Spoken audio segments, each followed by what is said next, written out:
قال اللہ تعالی و تبارک فی شان حبیبہ مخبرا و عامرا ان اللہ و ملائکتہ یصلون علی النبی یا ایھا الذین آمنوا صلوا علیہ وسلموا تسلیما اللہم صلی علی سیدنا و مولانا محمد معدن الجود صلاۃ و سلاما علیک یا سیدی یا رسول اللہ وعلی آلک و اصحابک یا محبوب رب العالمین۔ حمد و تعریف و توصیف اللہ جل مجدہ الکریم کی ذات بابرکات کے لیے جو خالق کائنات بھی ہے اور مالک شہنشاہات بھی۔ اللہ جل وعلا کی حمد و ثنا کے بعد رسول رحمت، شفیع معظم، نبی محتشم حضور ختمی المرتبت صلی اللہ علیہ وآلہ وسلم کی حضور ناز میں اپنی عقیدتوں، ارادتوں اور محبتوں کا خراج پیش کرنے کے بعد واجب الاحترام ذوی الاحتشام معزز و مکرم سامعین حاضرین، السلام علیکم ورحمۃ اللہ وبرکاتہ۔ حضور علیہ السلام کا ایک فرمان عالی شان آج کی اس نشست کا عنوان ہے، اور آپ سب لوگوں کی بھرپور توجہ اور انہماک حاصل رہا تو امید ہے کہ یہ ہمارے لیے بہت ساری باطنی تقویت کا سبب اور ذریعہ ہوگا۔ یہ فرمان حضور کے چچا ام محترم حضرت عباس بن عبد المطلب رضی اللہ تعالی عنہ سے مروی ہے۔ اگرچہ آپ کثیر روایت نہیں ہیں، آپ سے زیادہ روایات مروی نہیں، لیکن یہ روایت حضور علیہ الصلاۃ والسلام سے سن کر انہوں نے روایت کی ہے۔ آقا کریم علیہ السلام کی ولادت عام الفیل میں ہوئی، جب ابرہ ہاتھی لے کے کعبۃ اللہ کو گرانے کے لیے مکۃ المکرمہ پر حملہ آور ہوا تھا، تو اس سال کو عام الفیل کہا جاتا ہے۔ تو جس دن یہ واقعہ ہوا تھا، اس دن کے 55 دن بعد، اس واقعہ کے 55 دن بعد حضور علیہ السلام کی ولادت باسعادت ہوئی، اور حضور کے چچا حضرت عباس بن عبد المطلب رضی اللہ تعالی عنہ کی ولادت واقعہ فیل سے، عام الفیل سے 2 سال پہلے ہوئی۔ تو عمر کا 2 سال کا فرق تھا، لیکن کسی نے حضرت عباس بن عبد المطلب سے پوچھا کہ آپ بڑے ہیں یا حضور بڑے ہیں؟ پوچھنے والے کا سوال عمر کے بارے میں تھا، تو آپ نے اس کو جو جواب دیا، اس کے ایک ایک حرف سے ٹپکتے ہوئے ادب کو دیکھیے، عرض گزار ہوئے حضور کے بارے میں، اور اس سوال کرنے والے کو جواب دیا، ہوا اکبر منی وانا اسن منہ، سال زیادہ میرے ہیں لیکن بڑے حضور ہی ہیں۔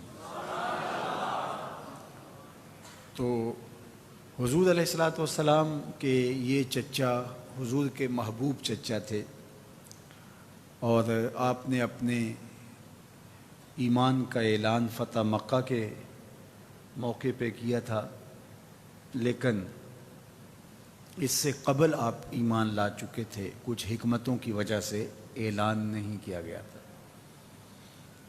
حضرت عباس رضی اللہ تعالی عنہ حضور نبی اکرم صلی اللہ علیہ وآلہ وسلم سے یہ روایت جو آج کا مضمون ہے روایت کرتے ہیں۔ کہتے ہیں کہ میں نے رسول کریم صلی اللہ علیہ وآلہ وسلم کو فرماتے ہوئے سنا کہ آقا کریم نے ارشاد فرمایا، ذاقا طعم الایمان من رضی باللہ ربا و بالاسلام دینا وبمحمد رسولا۔ کہتے ہیں کہ جو اللہ کے رب ہونے پہ راضی ہو گیا، اسلام کے دین ہونے پہ راضی ہو گیا، اور حضور صلی اللہ علیہ وآلہ وسلم کے رسول ہونے پہ راضی ہو گیا، ایمان کی لذت حاصل ہو گئی، اسے ایمان کا سرور اسے نصیب ہوا، ایمان کا ذائقہ اس نے پا لیا۔ اس حدیث طیبہ کے تحت علماء نے گفتگو کی ہے کہ ایمان ایک ذائقہ رکھتا ہے۔ ایک تو حسی ذائقے ہیں جو ہم اپنی زبان سے محسوس کرتے ہیں، مختلف پھلوں کے، سبزیات کے، لحمیات کے ذائقے ہیں جن کا ہم ادراک کرتے ہیں، لیکن زبان کے ذائقے سے ہٹ کر بھی کچھ ذائقے ہیں، کچھ لذتیں ہیں جو ہمیں حاصل ہوتی ہیں۔ لازمی نہیں ہے کہ زبان سے حاصل کیا گیا ذائقہ ہی ہمارے سرور باطن کا ذریعہ ہو، ہمارے لیے تسکین کا سامان ہو، اور کوئی ذریعہ نہیں ہے۔ تو حسی ذائقے تو زبان سے ہم محسوس کرتے ہیں، ان کا ادراک ہوتا ہے، لیکن اس کے علاوہ بھی بہت ساری چیزیں ہیں جو اپنے اندر ذائقہ رکھتی ہیں، ان کی لذت ہے جو ہم محسوس کرتے ہیں۔ کچھ چیزوں کو ہم کانوں کے ذریعے سے محسوس کرتے ہیں، اچھی آواز ہے تو اس کا سرور ملتا ہے، اس کا ذائقہ، اس کی لذت حاصل ہوتی ہے، لذت سماع جس کو کہا جاتا ہے۔ بلبل کا خوبصورت لہجہ، کوئل کی دل نواز صدا، بہتے ہوئے چشموں کی گنگناہٹ، چلتی ہوئی بہتی ہوئی ندی کا خوبصورت نغمہ جاں فضا، یہ طبیعتوں کو سرشار کرتا ہے۔ وہ ایک ذائقہ ہے جو کانوں کی لذت کا سبب اور ذریعہ ہے۔ اگر ذائقوں کا ادراک انسان کو ہونے لگے اور وہ محسوس کرنے لگے، تو جب میٹھے لہجے میں بیٹا کہہ کے ماں آواز دیتی ہے، دنیا کے سارے نغمے اس کی آواز پہ قربان، اس کے لہجے کے اندر جو رس ہوتا ہے، جو ذائقہ اور مٹھاس ہوتی ہے، کوئی ذائقہ بھلا اس کا مقابلہ کر سکتا ہے؟ جب وہ میرا لال کہہ کے پکارتی ہے، میرا بیٹا کہہ کے پکارتی ہے، میرا چاند کہہ کے بولتی ہے، میرا ببلو اور مٹھو کہہ کے صدا دیتی ہے، تو بتاؤ اس لہجے کی گنگناہٹ، اس آواز کا زیر و بم، ان حرفوں سے ٹپکتا ہوا شہد، ان لفظوں کی چاشنی اور اس انداز تکلم کا جمال، کائنات کا کوئی ذائقہ اس ذائقے کو چھو سکتا ہے؟ تو ذائقہ صرف وہ ہی نہیں جو زبان کے پٹھوں پہ پھیلتا ہے، ذائقہ وہ بھی ہے جو کان سنتے ہیں، کان جس کا ادراک کرتے ہیں۔ کچھ ذائقوں کا تعلق انسان کی قوت باصرہ سے ہے کہ آنکھیں ذائقے چکھتی ہیں، آنکھیں سرور پاتی ہیں، آنکھیں لذت پاتی ہیں۔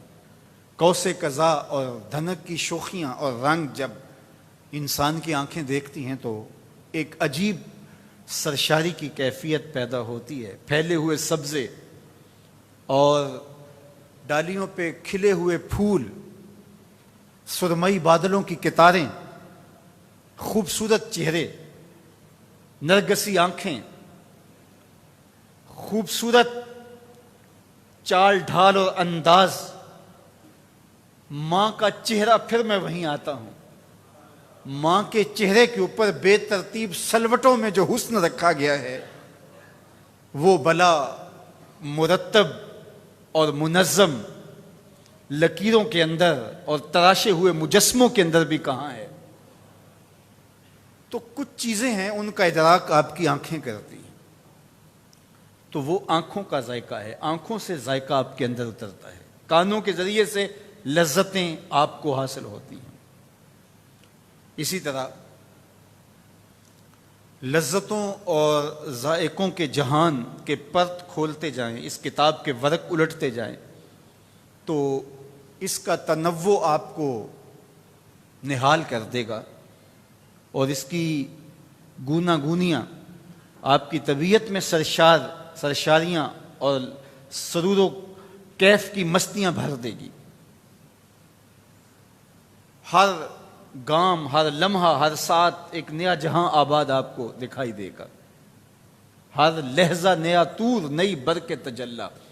اللہ کرے مرحلہ شوق نہ ہوتا ہے تو ہر لمحہ ایک جہاں آباد نظر آئے گا۔ کہکشاؤں کی دنیا ہے، ستاروں بھرا آسمان ہے، پھولوں سے سجا صحن چمن ہے، جھیل کی بچھی ہوئی خوبصورت آنکھیں ہیں، گنگناتے ہوئے نغمے ہیں، قطار در قطار صنوبر کے اشجار کا حسن اور جمال ہے، رنگا رنگ پھولوں کی قطاریں اور رنگا رنگ پرندوں کے خوبصورت لہجے اور ان کا جمال اور ان کی صوبری اور ان کی صوتی خوبصورتیاں آپ کی طبیعتوں کے اندر سرشاریوں کی کائنات آباد کر دیتی ہیں۔ انسانی محبتیں، انسانی رویے اور اچھے کردار اور اچھی باتیں وہ طبیعتوں کے اندر حسن پیدا کر دیتی ہیں۔ یار اچھا شعر سن لیں تو اس کی لذت کئی دن تک نہیں جاتی، کوئی اچھی بات سنا دے، خوبصورت جملہ کس کی زبان سے آپ سن لیں تو اس کا چسکا ختم نہیں ہوتا، اس کی لذت ختم نہیں ہوتی، اس کا ذائقہ آپ کے دماغ سے اترتا ہی نہیں ہے۔ تو ذائقے تو صرف زبان پہ ہی نہیں ہیں، بلکہ ذائقوں کی کائنات بہت وسیع ہے، اور مختلف چیزوں کے ذائقے مختلف طرح سے محسوس کیے جاتے ہیں، ان کا ادراک ہوتا ہے۔ جیب میں پیسے ہوں تو اس کا بھی ایک اپنا نشہ ہوتا ہے، اولاد جوان ہو اور آپ کی ہم نوا بھی ہو اور آپ کے ساتھ برابر میں کھڑی ہو تو بوڑھا باپ اس کی بڑھاپے کے اندر بھی زلیخا کی جوانی کا اثر دکھائی دینے لگتا ہے۔ تو ذائقے تو آتے ہیں، اقتدار کا اپنا ذائقہ ہے، اپنا نشہ ہے، دولت کے انبار ہوں، اقتدار کی بچھی ہوئی مسندیں ہوں، کسی کو عہدہ و منصب مل جائے، کسی کو پیار کرنے والے لوگ مل جائیں، کسی کو ہم فکر لوگوں کے ساتھ نشست نصیب ہو جائے، تو یہ تو ذائقوں کی ایک آباد کائنات ہے جس سے ہم گزرتے رہتے ہیں اور خوشاچینی کرتے رہتے ہیں۔ تو جس طرح مختلف چیزوں کے ذائقے ہیں، عبادات کے بھی الگ الگ ذائقے ہیں۔ نماز کا ذائقہ الگ ہے، روزوں کا ذائقہ الگ ہے، راہ خدا میں خرچ کرنے کا ذائقہ الگ ہے، اور کھل کے بانٹنے کا ذائقہ الگ ہے، اور رات کے اندھیرے میں کسی کی جھولی میں اس طرح سے خیرات ڈالنا کہ اس کو بھی خبر نہ ہونے پائے کہ دینے والا کون ہے، اس کا سرور اور اس کا ذائقہ اور اس کا لطف الگ ہے۔ فرض نماز کا سرور اپنا ہے، تہجد کے سجدوں کی لذت اپنی ہے۔ عام دنوں میں نماز پڑھیں تو اس کا سرور اپنا ہے، رمضان المبارک کے اندر سجدے جو ادا کیے جاتے ہیں ان کی لذت اپنی ہے۔ گھر میں نماز پڑھیں تو اس کا ایک اپنا حظ اور لطف اور کیف ہے، لیکن اگر مسجد میں آ کے نماز پڑھیں تو اس کا سرور اپنا ہے، اس کی لذت اپنی ہے۔ اگر آپ محسوس کرتے ہوں تو روز آپ ظہر پڑھتے ہیں تو وہ بھی تو فرض ہے، اس کا سرور آپ اپنا محسوس کرتے ہیں، لیکن 8 دن کے بعد جب جمعہ کی 2 رکعتیں پڑھتے ہیں تو ان 2 رکعتوں کی کیفیت ان 4 رکعتوں سے الگ ہوتی ہے۔ سری نمازوں کا سرور الگ ہے، جہری نمازوں کا سرور الگ ہے۔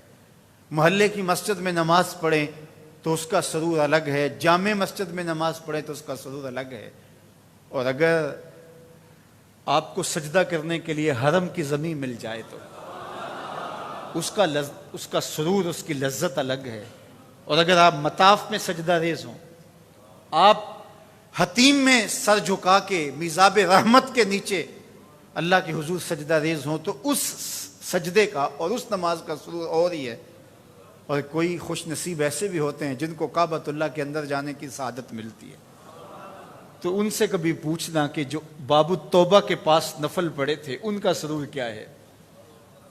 اسی طرح باقی عبادات ہیں، صدقہ و خیرات ہے، اعمال صالحہ ہیں، دیگر نیکیاں ہیں، روزے کا سرور ہے، روزہ رکھنے کا، سحری کا ایک اپنا الگ لطف ہوتا ہے. افطار کے لمحوں کا سرور الگ ہوتا ہے. پھر افطار گھر بیٹھ کے بچوں میں ماں کے درمیان کرتے ہیں تو اس کا مزہ الگ ہوتا ہے. دوستوں میں کریں تو اس کا ایک اپنا کیف ہوتا ہے. آپ حلقہ صالحین میں بیٹھ جائیں, نیک لوگوں میں آ کے کسی جگہ پہ آپ کو افطار کے لمحے مل جائیں تو اس کا سرور اور اس کی لذت ایک الگ ہوتی ہے. اور اگر ہاتھوں میں کھجور ہو اور اذان سنائی دے مسجد نبوی کی اور بیٹھے ہوں صحنے مسجد نبوی میں اور نظر ہو گنبد خضرا کے جمال پہ, تو پھر وہ افطاری کے لمحے عید سے بھی بڑھ کے ہوں گے. وہ گھڑیاں آپ کو نہال کر دیں گی. تو ہر عبادت کا, ہر نماز کا, ہر چیز کا ایک ذائقہ ہے, ایک لذت ہے, ایک طعم ہے. لیکن اگر زبان کے اوپر پھیلے ہوئے پٹھوں پر کوئی ایسی چیز پیدا ہو جائے اور صفرا انسان کے اندر ایسی غالب آ جائے کہ وہ زبان کے پٹھوں کو گھیر لے, تو آپ نہ مٹھاس محسوس کر سکتے ہیں نہ ذائقے محسوس کر سکتے ہیں. تو اس کا یہ مطلب نہیں ہے کہ ان پھلوں کے ذائقے ختم ہو گئے ہیں. ذائقے پھلوں کے ختم نہیں ہوئے. میاں تیری زبان کے اوپر پھیلے پٹھوں کے اوپر صفرا کا استر جم گیا ہے, جب تک وہ نہیں اترے گا تجھے ذائقوں کا ادراک نہیں ہوگا.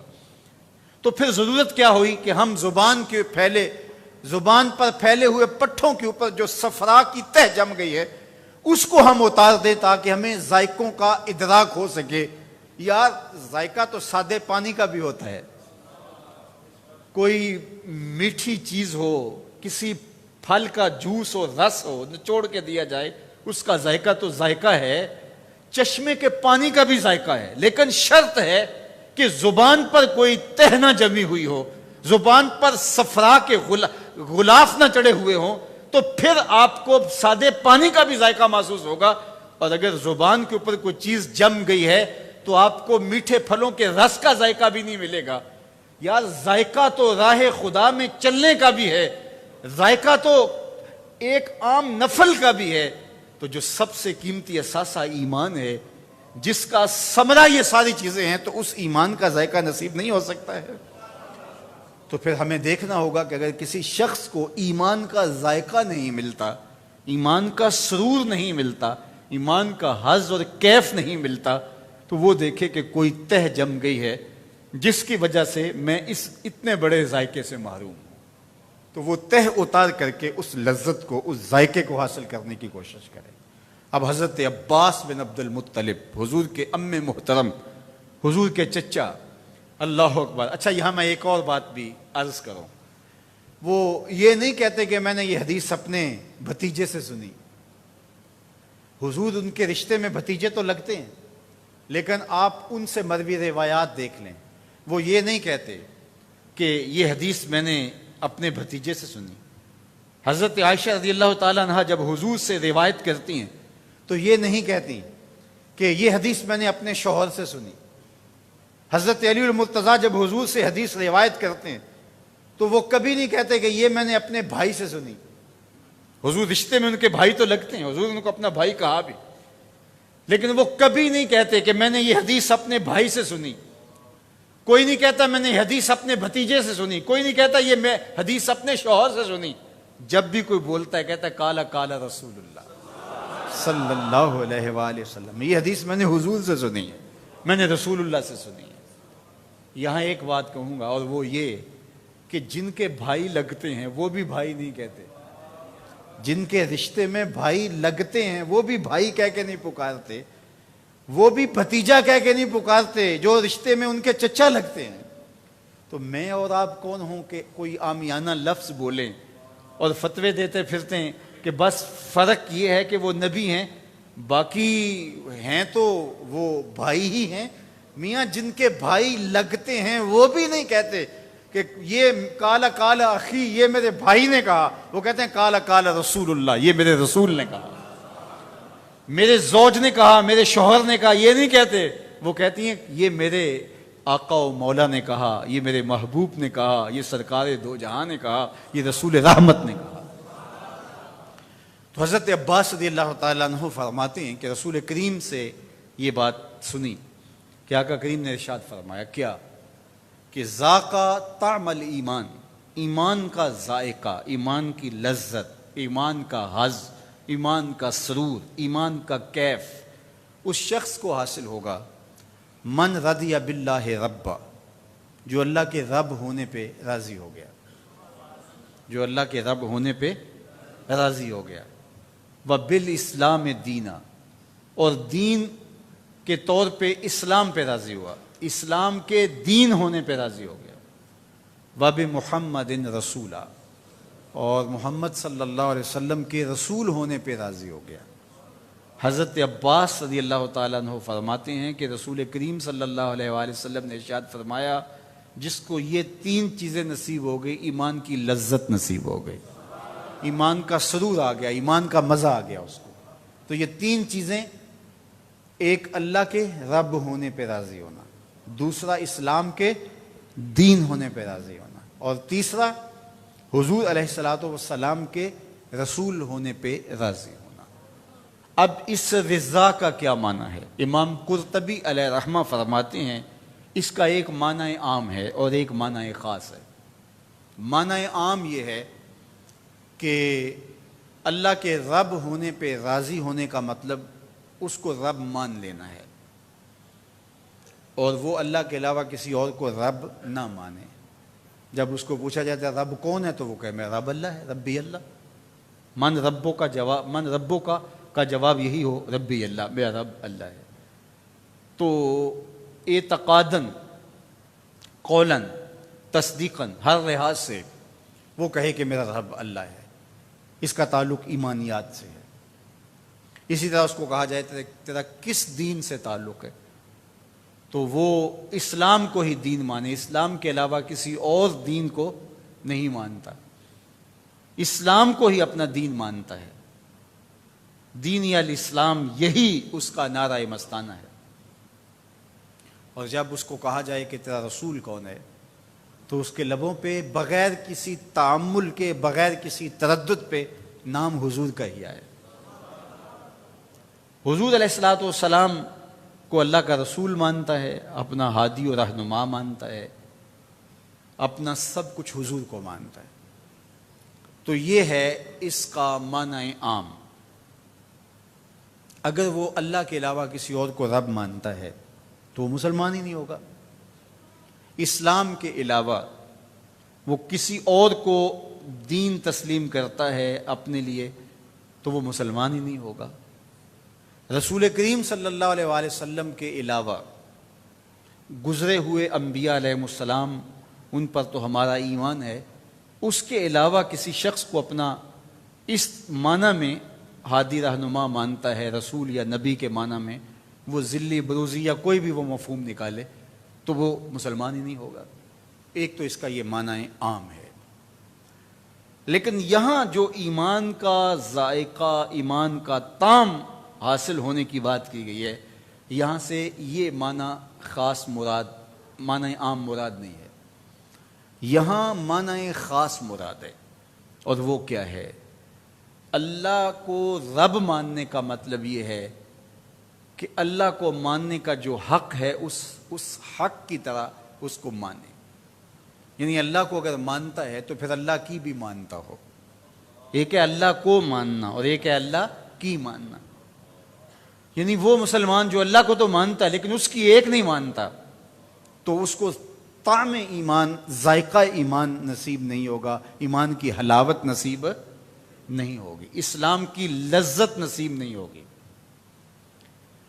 اس لیے کہ اس نے اس کی زبان کے اوپر وہ تہ جمی ہے صفرا کی، تو اس کو کچھ بھی ذائقے محسوس نہیں ہوں گے، ذائقے ختم نہیں ہوئے، لیکن ایک دبیز آڑ آ گئی ہے اس کے اور ان چیزوں کے درمیان۔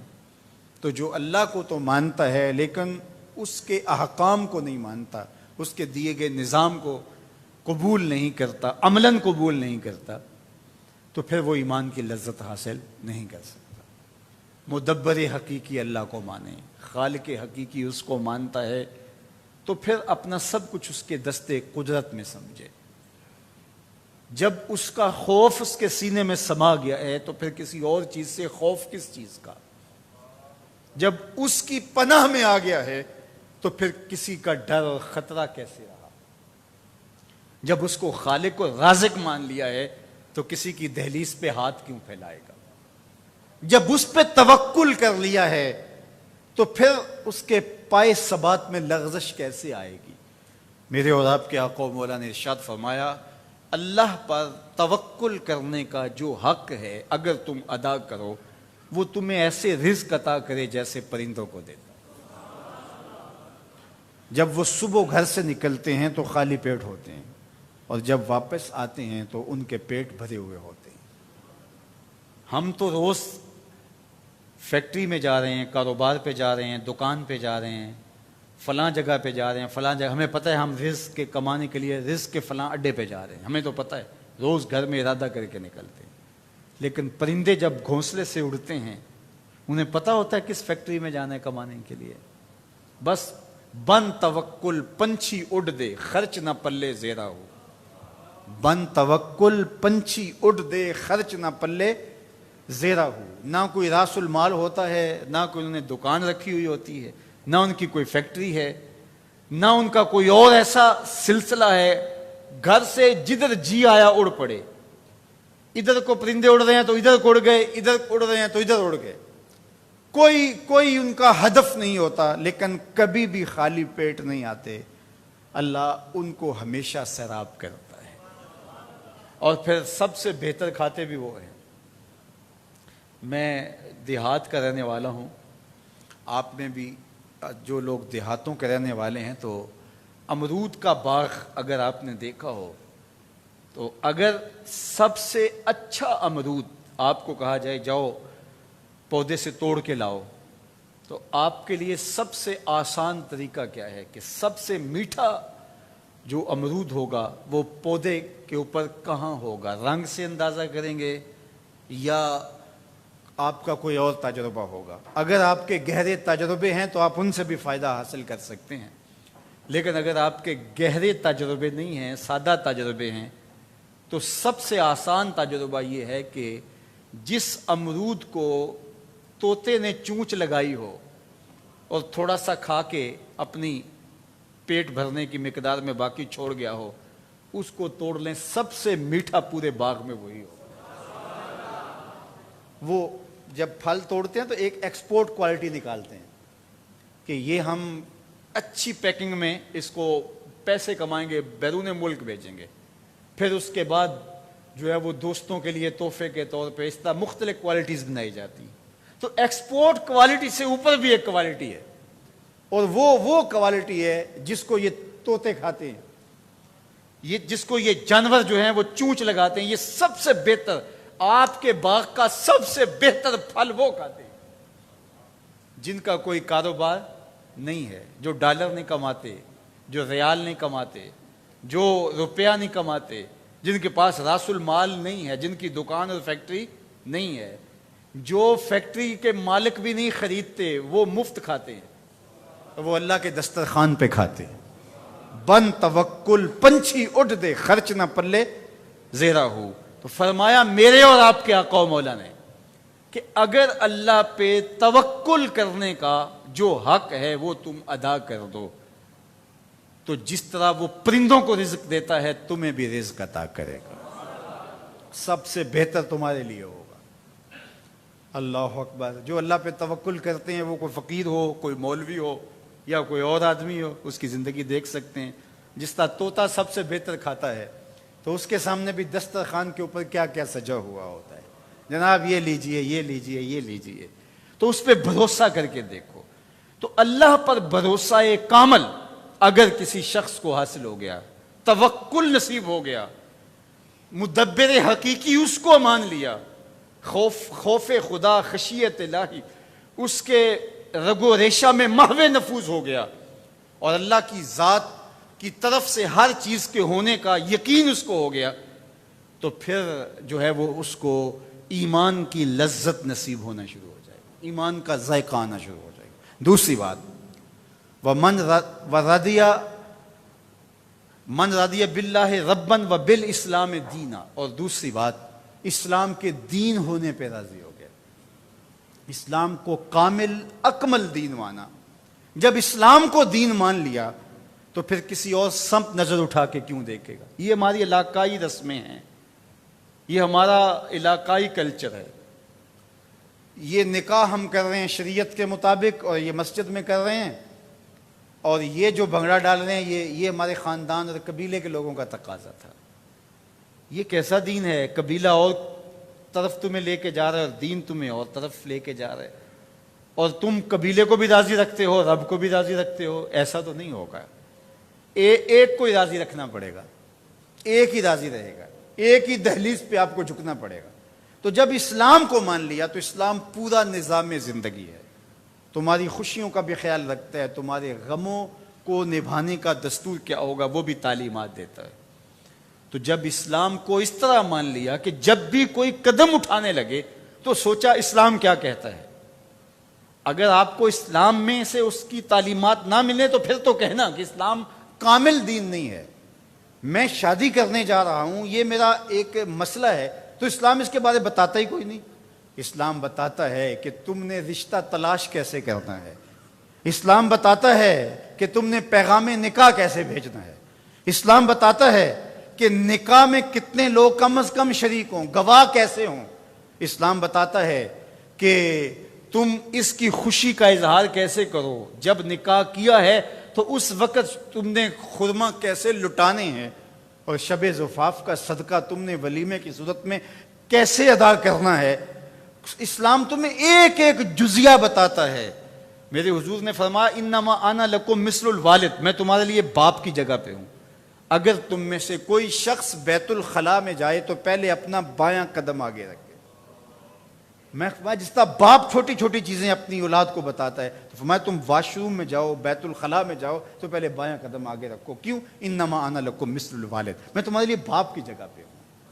اللہ اکبر۔ تو جب اتنی چھوٹی چیزیں بھی، اتنی عام چیزیں بھی اسلام تمہیں بتاتا ہے تو پھر ضرورت کیا ہے کہ کسی اور دھرم کو دیکھیں، کسی رواج کو دیکھیں، کسی ازم کی طرف نظر اٹھائیں اور کسی کلچر اور تہذیب کا سہارا دیں۔ ہماری تہذیب بھی اسلام، ہمارا کلچر بھی اسلام، میرا نشیمن بھی تو، شاخ نشیمن بھی تو، سب کچھ اسلام ہے۔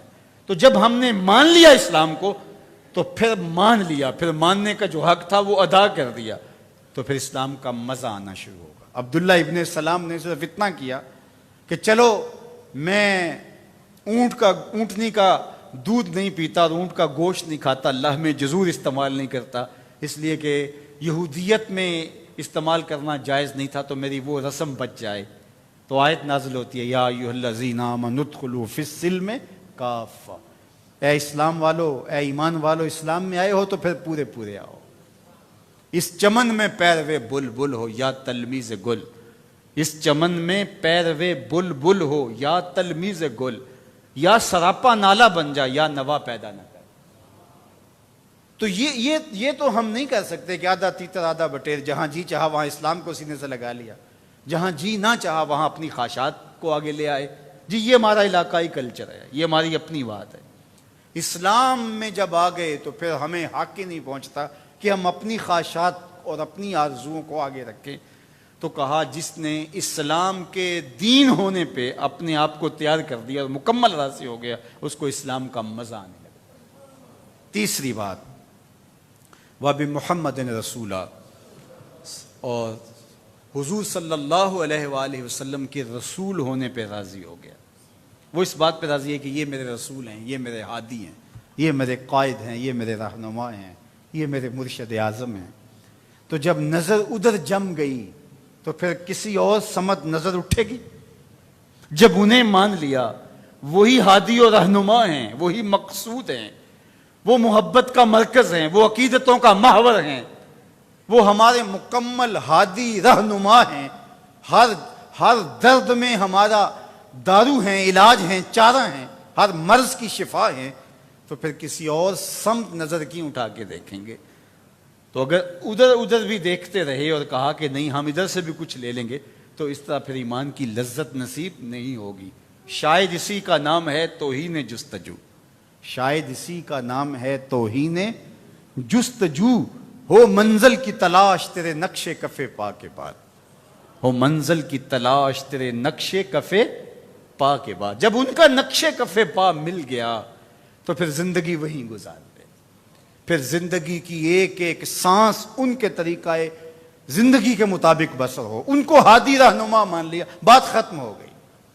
جب یہ طے کر لیا کہ وہ میرے ہادی ہیں، میں انہیں رسول مانتا ہوں، تو پھر اور نظروں میں آئے ہی کیوں؟ میرے امام نے کہا تھا نا، کون نظروں پہ چڑھے دیکھ کے تلوا تیرا، کون نظروں پہ چڑھے دیکھ کے تلوا تیرا۔ کسی نے یہ کہا کہ کون نظروں میں جچے دیکھ کے تلوا تیرا، چڑھے کی بجائے جچے، یہ لفظ کسی سے لے کر کے کوئی آیا تو پروفیسر منیر الحق کا بھی بہل پوری نے اس پہ بڑا تبصرہ کیا خوبصورت۔ اس نے کہا کہ کوئی نظروں پہ جچے تو تب جب چڑھے، یعنی کوئی چیز، آپ کوئی چیز لینے جاتے ہیں تو مختلف اشیاء پڑی ہوئی ہوتی ہیں، تو جو چیز آپ کو تھوڑی سی بھلی لگے وہ 5-4 چیزیں، پھر ان میں سے آپ اختیار کرتے ہیں ان میں سے کون ہے۔ اور کچھ چیزیں ہوتی ہیں کہ آپ پہلی نظر سے گزر جاتے ہیں، نہیں یہ تو چھوڑو نا۔ تو اعلیٰ حضرت بولے کون نظروں پہ چڑھے، جچنا تو بعد کی بات ہے، کچھ چڑھتا ہی نہیں ہے، کون نظروں پہ چڑھے دیکھ کے تلوا تیرا۔ جنہوں نے آپ تو آپ رہے، آپ تو آپ رہے، آپ کا جمال جہاں آرا، آپ کے چہرے کا حسن، آپ کی آنکھوں کا جمال، اللہ اکبر، آپ کی زلفوں کی رانائی، آپ کے ہونٹوں کا حسن، آپ کے ابروؤں کی خوبصورتی، آپ کی مبارک شباہت اور حسن اور جمال، وہ تو دور کی بات ہے۔ محبوب جس نے آپ کے تلووں کو دیکھا، ایک طرف آپ کے تلوے ہوں اور دوسری طرف کسی کا سراپا ہو، اور پھر ادھر جچنا، اس کو وہ نظروں میں جچے، یہ تو دور کی بات ہے۔ جس نے تلوائے محمد دیکھ لیا، کوئی اس کی نگاہوں میں جچتا ہی نہیں ہے، کوئی اس کی نگاہوں میں چڑھتا ہی نہیں ہے۔ تو جب انہیں رسول مان لیا اور اس طرح مانا کہ بس انہیں مان لیا، تمہیں مانا انہیں جانا، نہ رکھا غیر سے کام، انہیں مانا انہیں جانا، نہ رکھا غیر سے کام، للہ الحمد میں دنیا سے مسلمان گیا۔ پھر ایمان کا مزہ آئے گا نا، پھر ایمان کا سرور نظر آئے گا نا۔ تو پھر ان کے ایسے ہو گئے کہ ان کے بغیر تصور ہی نہیں ہے۔ مثال نقش قدم بیٹھ جا کوئے جانا میں، مثال نقش قدم بیٹھ جا کوئے جانا میں۔ ایک ہے قدم، اور ایک ہے قدموں میں پہنا ہوا نالین، اور ایک ہے جب محبوب گزرے تو نالین سے یا پاؤں سے زمین کے اوپر جو نقش بنے۔ قدم کی بات نہیں ہے، قدم سے جو نقش بنتا ہے۔ اب اس نقش کو کوئی اٹھا سکتا ہے؟ وہ نقش وہاں سے اٹھ نہیں سکتا۔ تو کہا مثال نقش قدم بیٹھ جا کوئے جانا میں، تجھے مٹایا تو جا سکے اٹھایا نہ جا سکے، تجھے مٹایا تو جا سکے اٹھایا نہ جا سکے۔ یعنی اس صورت میں ان کا ہو جا کہ تجھے وہاں سے کوئی اٹھانا چاہے تو جو نقش قدم بن گیا ہے اس کی صورت جب تو بن جائے گا تو تو مٹ تو جائے گا، وہاں سے اٹھ نہیں سکے۔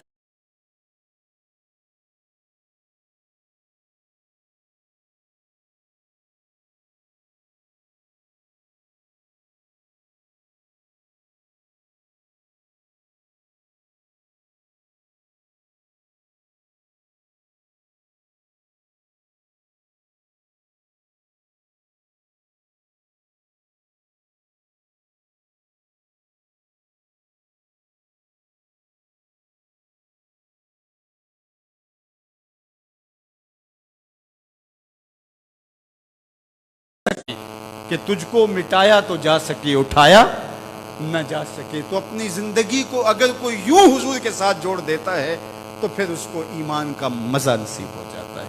آپ دوبارہ یہ اس حدیث پاک کو سن لیجئے اور ساری گفتگو جو ابھی تک ہو سکی دوبارہ اس سے مربوط کر لیجئے۔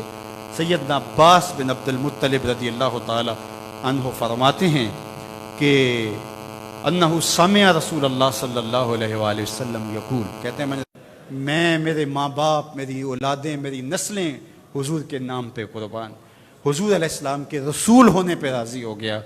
تو حضرت عباس فرماتے ہیں کہ میرے حضور نے فرمایا اس کو ایمان کا سرور آ گیا، ایمان کی لذت نصیب ہو جائے گی۔